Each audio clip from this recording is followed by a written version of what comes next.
Hello, I'm Karl, the author of The Hat Full of Secrets. I'm delighted that it's been shortlisted for the Alligator's Mouth Award.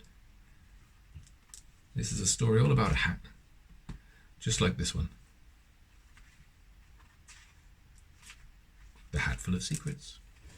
So it stars this little boy here called Henry. His name's Henry Pepper. And it's about the relationship between him and his granddad and the secrets that fall out of granddad's hat. It begins like this. Henry is in the woods near granddad's house. Henry Pepper didn't ask for it. He didn't wish it. He didn't even dream it up. But there it was. A secret. It was the kind of secret that is hard to ignore. The kind that finds you when you're not looking for it. The kind that catches you in the middle of thinking about dinosaurs and unicorns and your favourite treble scoop chocolate ice cream dessert. At first, Henry didn't believe his eyes. He gave them a rub and then looked again to see if the secret was real. Yes, it was. And it was a big one at that. Slowly and quietly, Henry crept back out of the bushes, and he turned and ran as fast as he could. "I've got a thing!" Henry burst through the back door of number 25 and said everything at once and in the wrong order. "There's it! The thing! Is it there?" "What's all this about a thing?" asked an old man sitting at the kitchen table. Henry tried again. "Grandad, there's a thing! It's..." Somehow, Grandad understood exactly what Henry was trying to say. "Ah, one of those, is it?" He patted the chair beside him for Henry to sit down. "I had a thing once. Kept me on my toes for weeks. But you know what your mum would say, don't you?" Grandad continued. "There'll be no secrets in this family." He wagged his finger. "I just don't know what to do with it, that's all," said Henry. "You can tell me if you like," offered Grandad. "But," Henry replied, "it might eat you up." "A big one, eh?" said Grandad. "Well, if it's going to worry you that much, I'd rather you did tell me, but only when you're ready. Or," he paused for a moment, "you could keep it under your hat. So long as you've done no wrong, it'll do no harm there." "My hat," said Henry, itching a thought out of his head. There was just one problem. "I don't have a hat." "You don't have a hat?" Grandad spluttered on his cup of tea and spat out his false teeth. He mumbled and quickly popped them back in. "Why on earth not?" he said. "Hats are brilliant things. You need one right away." He grabbed his stick and disappeared into his bedroom. "I've got just the one for you," he said, taking a hat down from the top of his wardrobe. "Had it for years. It's a Jones. It's made for adventures." And he paused to put the hat on Henry's head. "It's also a great place to keep a secret." It was a bit too big for young Henry Pepper's head, but Henry didn't mind. It wasn't really for him after all. It was for the secret. "Thank you," he said. "I'll try it right away." "Where are you going?" called Grandad as Henry rushed outside and down the garden path. "I'm going to put the secret under my hat, like you said." Grandad chuckled. "Ho. Come back home for lunch." The hat was rather dusty and a bit worn round the edges. Henry brushed it off, blew away the cobwebs, and then turned it over and tap, tap, tap, stop. "Much better," he said to himself. But just as he was about to put the hat back on, a strange sound rang out inside it, like a coin clattering around in a piggy bank. And then with a creak, something fell out and drifted slowly like a feather to the ground. It was followed by another something, and another, and a fourth, and a fifth. But they didn't all float to the ground like the first.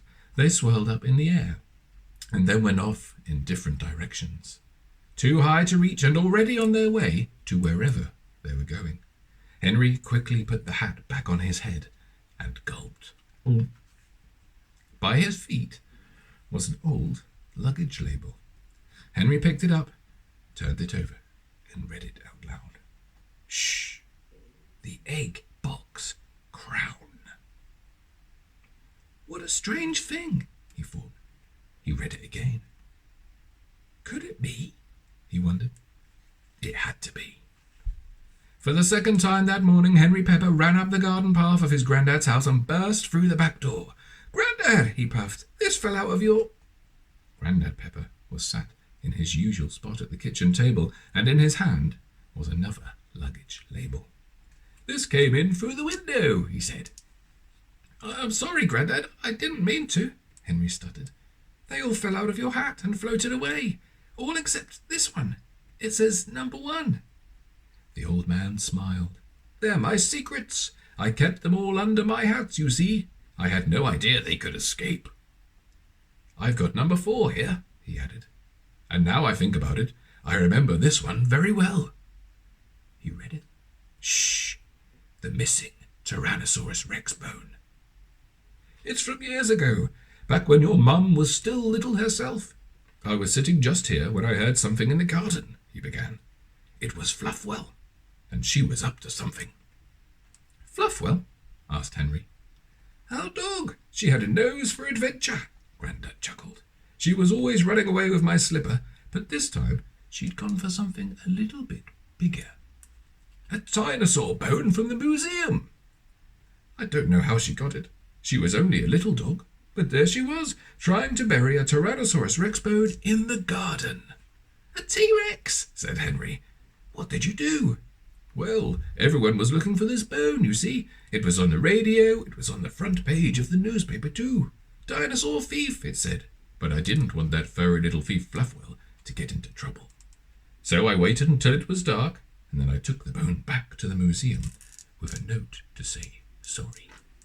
I didn't tell anyone about it, and from then on I let Fluffwell take my slipper whenever she wanted to."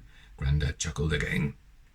Just as the words were leaving his lips, the luggage label began to glow, and then, poof, it turned into a T-Rex and stomped away to dust.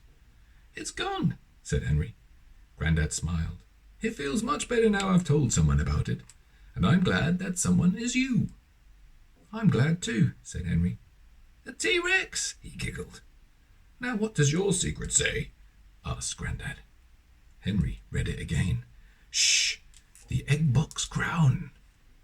"Now this is a funny one," said Grandad. "It was my first secret. Did I ever tell you about the day I met the Queen?" "You met the Queen?" gasped Henry. "I was about the same age as you are now. The Queen was visiting our town. Everyone was talking about it. They put posters up in windows, planted flowers, and hung up bunting from every street corner. The whole place was abuzz. My mum wore her smartest dress. My dad wore a bow tie. I wanted to wear something smart too, but I didn't have a bow tie or a smart dress.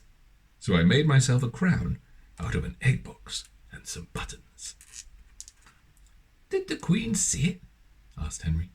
"Oh, she did more than that," chortled Grandad.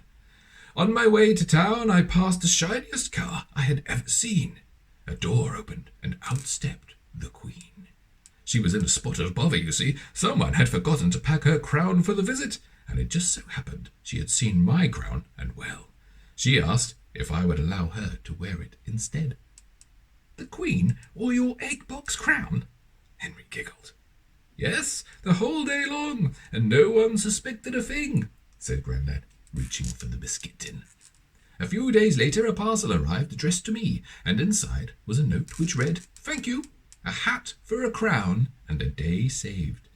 It's the hat that's on your head now," said Grandad. "The Jones! It was a present from the Queen."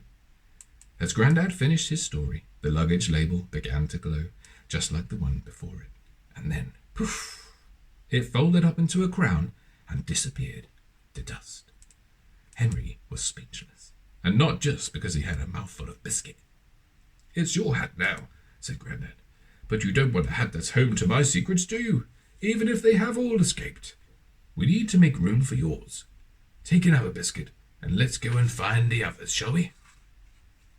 Grandad wasn't the fastest walker, but Henry didn't mind.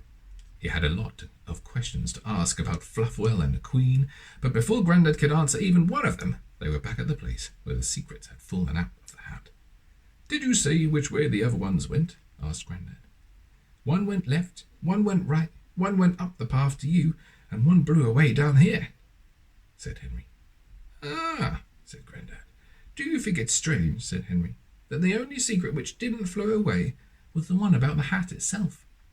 And the one that came home was about Fluffwell. They're all returning to the places they were made, said Grandad. I think you're on to something, Henry. So, what's that way? Henry pointed down the path. Let's go and find out, shall we? And I'll leave it there. There are 3 more secrets to find involving a polar bear, a trip to the moon, and one more, which you can find out when you read it. I hope you enjoy. Thank you. Hi everyone, I'm Wazza Pink. I am the illustrator of The Heart Full of Secrets, short fiction written by Karl Newson. I'm astounded to know that the book has become the Alligator Mouth Award shortlist. So proud of it! For your information, the project started on 2018 and took almost 8 months to complete. When I received the script, I feel curious, overloaded, and excited much to work on it as soon as possible. Love grows naturally, and the bonding between grandfather and Henry is strong but rarely expressed through the secret of Grandpa was told. I use bright tone but sometimes vintage color as to fit the storytelling. The character is conceived to be raw and friendly with reader. I hope this book with this lovely content and my art can create some beautiful moments in your memory. Lastly, thank you for supporting our book and hope you can continue doing so in the future.